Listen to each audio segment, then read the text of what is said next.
Today's video, I'm going to talk to you about moving from victim of circumstances to taking responsibility for your life. We are never a victim of circumstance. There is only ever a cause, something happens, and an effect or a reaction. For example, a relationship breakup and how you relate to that, a death of a loved one and the subsequent grief, an illness or a chronic health condition that you face, depression, abuse, all of these are circumstances, and people's reactions are nuanced. We can't even predict how we will relate to our circumstances. Our reaction will be made up of our perspectives, and our perspectives are like a filter or a lens that we look through, that we see life through, that colors our experience. Our reactions are also made up of our beliefs, our conditioning, our ingrained patterns, and our projections. They will drive how we relate to adversity or perceived adversity. When something happens to us, we make it mean something about us. A breakup from a partner, for example, can mean that we are not good enough, as opposed to, I am free now to create a healthy relationship going forward, rather than the conflict and dysfunction that I've been experiencing in this relation for a long time. Often when I work with people and when they've moved through this, they will move into a new relationship and say, I never knew a relationship could be like this. It's like we were not happy in it, but happy to tolerate a relationship rather than for it to end and for you to face your pain. When it eventually ends, we berate ourselves for causing it or for being wrong in some way. So when we face a situation or a circumstance, all there is for us is what action to take in that moment. We don't need to be passive in any circumstance that we face. Our survival instinct will kick in when we're faced with adversity. Like your instincts and intuition becomes hyper aroused, your nervous system gets fired. It's like a stress response. But for most of us, most of the time, the stress response is in relation to a perception of danger or a threat or prediction to your survival rather than actual reality. We are being run by our subconscious patterns. Our reactions are familiar because we have been here before many times. We may struggle with a relation breakup like it's a death. If it's a codependent relationship, it can feel like that, like an umbilical cord has been severed. We may face a serious illness, and indeed, this is something that I have faced in my life with when my husband was diagnosed with advanced stage 3 rectal cancer. He's okay now, thank goodness. But we both had to face we both had to face this, and we each had an individual experience of that. Him going through it, of course, and me going through it as his wife. But we needed to come to a place individually in our own experience of acceptance.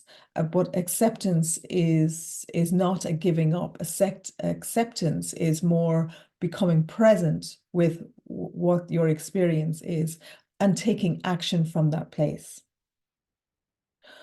But when we step into a victim role, we use manipulation and bargaining strategies to keep ourselves safe.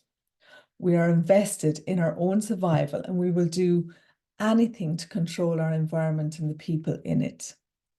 This can look like a preoccupation with your own pain and a failure to see anybody else's perspective.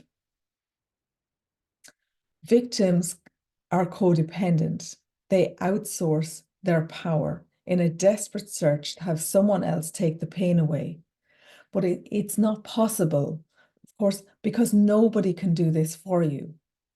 and no one can save you from yourself.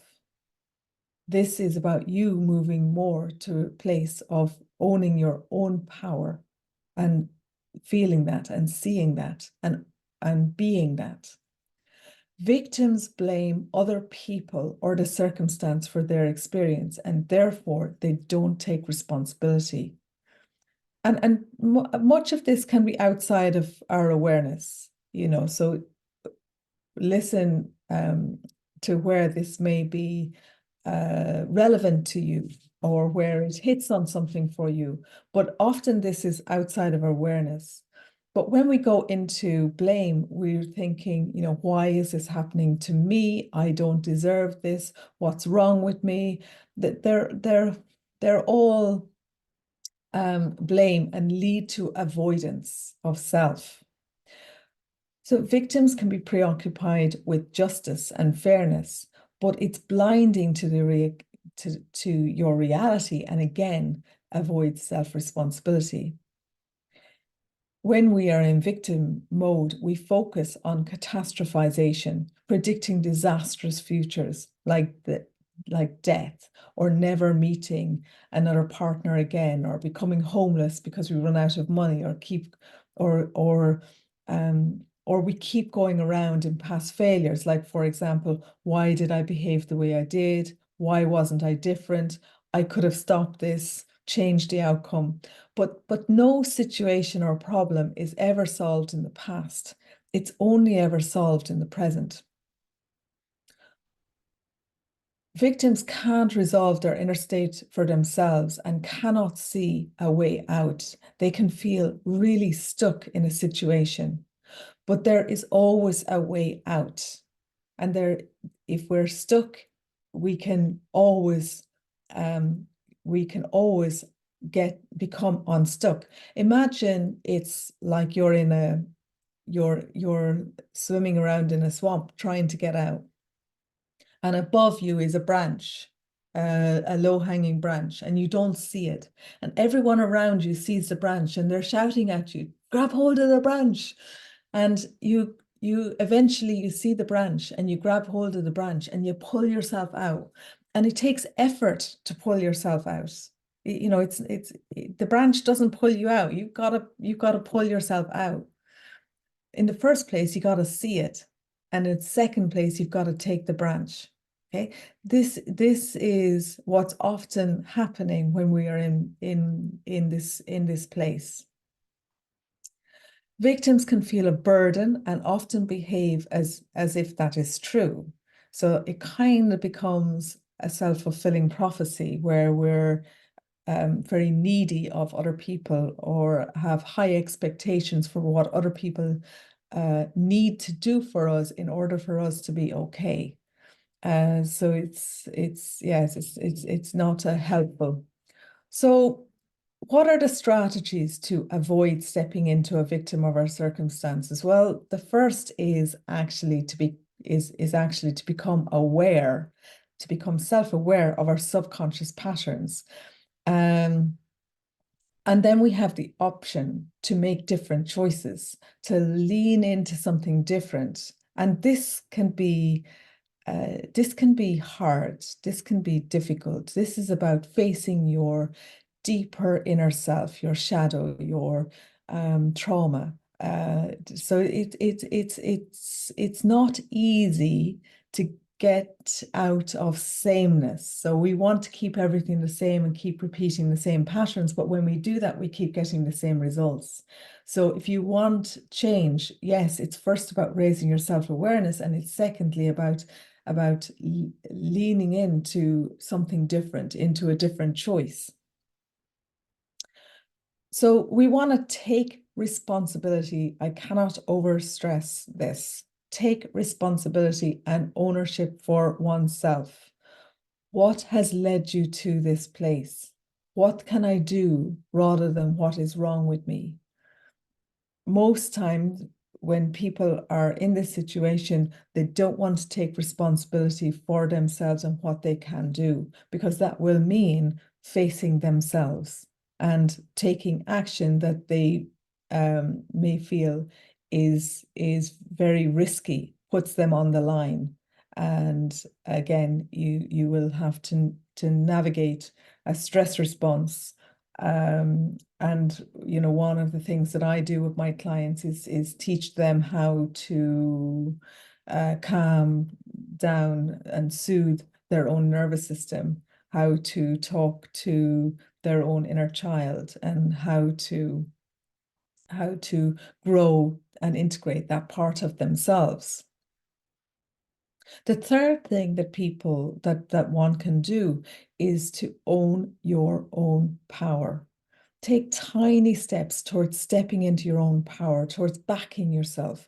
No one can take this away from you. You always have choice and actions that you can take. You always have power. But you again, you got to step into that. Set boundaries for yourself. So boundaries are knowing where you end and someone else begins. And when it comes to responsibility, you've got to know what is yours to deal with and take responsibility for. So sometimes, particularly where it's in relationship, the relationship can be enmeshed, and it can be difficult to detangle what is theirs and what is yours. So an important step here is for you to start to create boundaries for yourself. Something that I work a lot with clients. The next thing that you can do is to move forward by taking action as opposed to being passive in your circumstances. These can be small steps. It's not, you're not going straight for the end result. So to get to the top of the stairs, you got to take the first step. So take small steps forward. And all these steps will add together to create a different relationship with the circumstances you're in. Often we can't change the circumstance, but we can change how we relate to it. And, this is about resilience. This is about your own inner resilience, as opposed to swimming around in the pain of being a victim. We all have choice. We don't have control, but we do have choice to shift our perspectives, raise our self-awareness, and move from victim to the warrior in our lives. No one can do this for you. No one is coming to save you, but you can access support to help. Consider like the stories of individuals like Helen Keller, who overcame the dual challenges of blindness and deafness to become a renowned author and activist, or Dr. Edith Eger, who is a Holocaust survivor and overcame challenges that most human beings could not survive. I really recommend her book, The Choice, and she also has some podcasts where she's been interviewed. But she's now a psychologist in her 90s, but it's a very interesting story. These individuals, both Helen Keller and Dr. Eger, they weren't passive recipients of their circumstances. Rather, they actively seized control of their destinies, leveraging their inner strength and determination to affect change. If you are struggling with any of the things that I have commented on today, if you are feeling like you're a victim of a circumstance and you're struggling to get out of this situation, if any of my comments have hit you, I'd love to hear from you. Please reach out to me. My website is margogeorge.com, where you can sign up to my newsletter and my blog. You can also leave a comment on this YouTube video or wherever you're reading it, or contact me via message. And I'm also active on Facebook and Instagram. So I would really love to hear from you, and I hope that this has helped you.